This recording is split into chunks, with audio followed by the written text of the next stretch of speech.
không ai demand pass speaker maro không demand pass thì mà khadin mình bảo hiện cái mà say lâu thấy lâu này chứ mình đi nhà khu lần tụm xe chuan kan minister react pain pass on deal sela chane post speaker kalomen ni kan thia tlan vek po hi poin moin ka ria kan minister zom tak poin ngun takin min lo ngai thlak sak sela ka du khop maya one nation ti te idea hi thakop maya zam pui phul du sei khuan one nation ti te angak hel tu an ni Tripura lama reason an umpo khu pui tia kong te hial zo a Mizoram ba kan omdu tia he RCMS alo chua tirpoa sorkhan masa ten ngun taka ngai tu a congress hun lai tangin MNF hun lai a po he online na adara thun po Mizoram sorkar hi kan ni masa a Tripura lam sun buang zo ka offline in an omani chu wang chuan chu tiang situation na RCMS implement nuwa po thila oma Mizoram sorkar thara loadinga sani som ni pali Mars April May vel khan double an ni ti kan official tenan buchuak ni na langa an delete tamen speaker kan soi pot ta ro view lo mo ai tok lo mi thile damkar ti chiang dam thil la ni a chu wang chon khatian noi liam mai chi ni lo trong kam thiama mi ril ru hitam mai technology thil ni trong kam chu speaker ha mi lim hian kai po political advisor to CM kan niangin lim choni na huna ka zukala kan soyang vak ki ani chuang big lo ngoi ro ki kal po ha kal speaker ba CM advisor sa ta kal po ha ka ve ya ati be dong tok le kan ni chuan speaker azona chana ni to khami kha debate na mun tura ni to lo wai na progress ni to khami be dong to ka ti da tur so to ni chuan mun ni ano an ti to pa ni mai ni lo ati to minister ni Mizoram sorkar hi ti da tu minister ni hey mun ni aloma hey ni tu danin anadar ne minister ni anadar ne kan som thap to anadar ne som velo Tripura lam hi inti to turani tin Mizoram sorkar ya turani chu tu dong tok legin ka chumbiti lo chuan adar ne na dan adar ne na dan ang thapa zom tu zo Mizoram sorkar ngatinge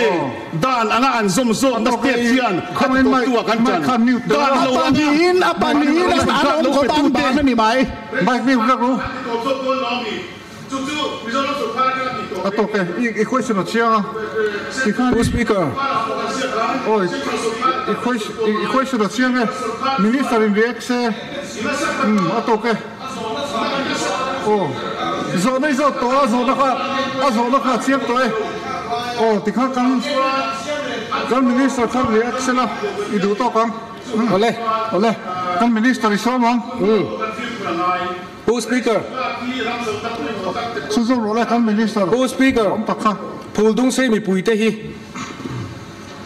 Mizoram sarkar hian a hrenga anga ivenani India rama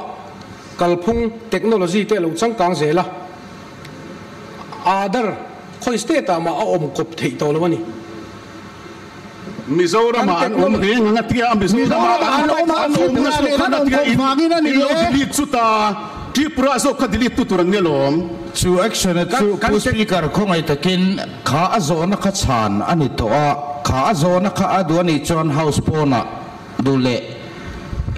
mobile takala chan na zona dang pola siam ni sela statement siam na hun ni to ina langlem lawa il dang an ma mo dang to kan su collect ka ti be don tok na ka felo zona ni kan me speaker kha khoi I zona kha chianga chu kan minister ni excela speaker Mizoram ina speaker react klak po ni to lo other seeding kan ti kha kan technology man kha alo chang kan zo ka wangin speaker kha RCMS in amu kan expand sangai in ka hria kan house tong kamatan moi lo do te po amin ka sia a then bi ka khachu moi lo tak tak ka oma chu wang chuan vai pai nei tu pu buan tu po khong in pu speaker phalda in ka sei chon te po itim kha khap vero kan lo khap me ke atok te kan te chu to dia eni chu ole chu wang chuan din pu speaker house kai phuna kan lo ma zom takamin kai phuzal po kan du pu speaker Mr. Ringai thang ni chi da khang ka soi to NFSA Tripura pek a in Mizoram NFSA bu fai ko ta pe ki atam zo chu wang chuan Tripura a phuldung sei mi te Food Civil Supplies Tripura RCMS te kha in delete sela eng tiklai pon Mizoram speaker problem kha laman lo speaker problem man lu to an ma ni ni lo le sarkar chakna diliti awan io person disputed area hun nia om ko thai ni lo vai pakha zo kan delete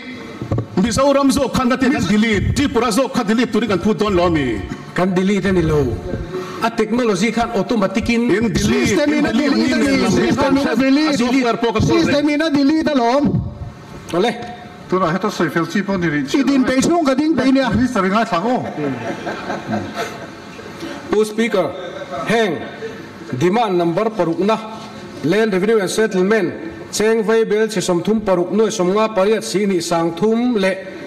demand number som pasari na Food Civil Supplies and Consumer Affairs cheng vai bel che jani som sei pariat noi som ruk pariat sing riat awa in cheng vai bel che thum som panga noi som ni pasari sang thum te hi he house zom takhian min pass pui turin karun nge ne ole tu na chuan Minister Zom